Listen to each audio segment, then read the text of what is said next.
台南市甲京都市分别是台湾甲日本具有代表性的历史都市，也拢是世界历史都市联盟的成员。两市的议会经伫2018年缔结友好交流协定，现在双边的市长更是透过视讯会议签订推动交流协定书，更加促进了两市未来交流。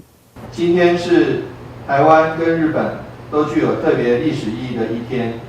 因为台南市跟京都市分别是台湾跟日本最具有代表性的历史城市，也都是世界历史都市联盟的成员。2012年，台南市加入世界历史都市联盟。那个时候我是担任国会议员，也曾经前往京都市拜访参访，对于这个都市的美丽跟它文化的深远留下深刻印象。尤其在今年，我们非常的感谢各位日本朋友以及谢长廷大使所有的日本的朋友一起努力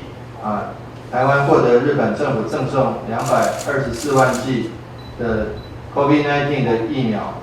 协助台湾共同度过难关。我们抱着深切感谢的心情，也高兴见到台南跟京都两个历史城市能够长久以来有非常好的交流活动。今天台南跟京都签署交流协定是一个里程碑，但是事实上两个城市长久以来的民间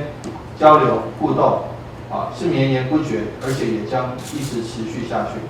这是台南市城市外交迈向里程碑的一刻。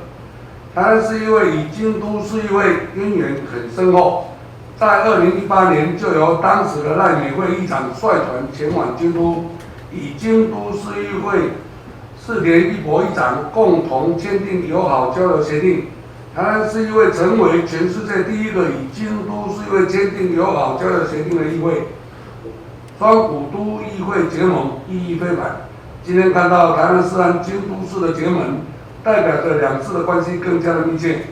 在签署仪式上，京都市长门川大佐对着去年疫情爆发时受到台南送的护目镜协助防疫，真心表达感谢。